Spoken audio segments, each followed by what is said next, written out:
Hello ಸ್ನೇಹಿತರೆ, ಎಲ್ಲರಿಗೂ ನಮಸ್ಕಾರ. ಬಿಗ್ ಬಾಸ್ ಸೀಸನ್ 12 ಆರಂಭವಾಗ್ತಾ ಇದೆ. ಈ ಹಿನ್ನೆಲೆಯಲ್ಲಿ ಕಂಟೆಸ್ಟೆಂಟ್ಗಳು ಯಾರ್ಯಾರು ಬರ್ಬೋದು ಅಂತ ಒಂದು ವಿಡಿಯೋವನ್ನು ಮಾಡಿದ್ವಿ. ಆ ವಿಡಿಯೋವನ್ನು ನೋಡಿಲ್ಲ ಅಂದರೆ ದಯವಿಟ್ಟು ನೋಡಿ. ಹಾಗೆ ಇದೇ ರೀತಿ ಹೆಚ್ಚಿನ ವಿಡಿಯೋಗಾಗಿ ನಮ್ಮ ಚಾನಲನ್ನು ಸಬ್ಸ್ಕ್ರೈಬ್ ಆಗಿ. ಇನ್ನು ಮೊದಲನೇ ಯೂಟ್ಯೂಬರ್ ಆಗಿರುವಂತಹ ಡಾಕ್ಟರ್ ಬ್ರೋ ಎಂದೇ ಫೇಮಸ್ ಆಗಿರುವ ಗಗನ್ ಅವರು ಬರ್ತಾರೆ ಅಂತ ಕೂಡ ಹೇಳಲಾಗ್ತಿದೆ. ಅಷ್ಟೇ ಅಲ್ಲದೆ ರಜನಿ ರಾಘವನ್ ಅವರು ಕನ್ನಡತಿ ಸೀರಿಯಲ್ನ ಮೂಲಕ ಇವರು ತುಂಬಾ ಫೇಮಸ್ ಆಗಿದ್ದರು. ಇವ್ರು ಬರ್ತಾರೆ ಅಂತ ಹೇಳಲಾಗ್ತಾ ಇದೆ.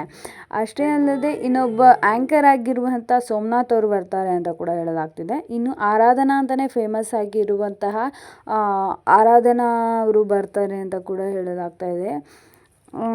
ಅಷ್ಟೇ ಅಲ್ಲದೆ ಇನ್ನು ಕನ್ನಡದ ಕಾಮಿಡಿ ಕಂಟೆಂಟ್ ಕ್ರಿಯೇಷನ್ ಮೂಲಕ ಫೇಮಸ್ ಆಗಿರುವ ವಿಕಿಪೀಡಿಯಾ ಅಂತಲೇ ಫೇಮಸ್ ಆಗಿರುವಂಥ ವಿಕ್ರಮ್ ಅವರು ಕೂಡ ಬರ್ತಾರೆ ಅಂತ ಹೇಳಲಾಗ್ತದೆ. ಇಷ್ಟೇ ಅಲ್ಲದೆ ಭರ್ಜರಿ ಬ್ಯಾಚುಲರ್ಸ್ನ ಕಂಟೆಸ್ಟೆಂಟ್ ಆಗಿದ್ದಂತಹ ಗಿಲ್ಲಿ ನಟ ಅವರು ಹಾಗೆ ಗಗನ ಅವರು ಬರ್ತಾರೆ ಅಂತ ಕೂಡ ಹೇಳಲಾಗ್ತಿದೆ. ಇದೇ ಹೆಚ್ಚಿನ ಮಾಹಿತಿಗಾಗಿ ನಮ್ಮ ಚಾನಲನ್ನು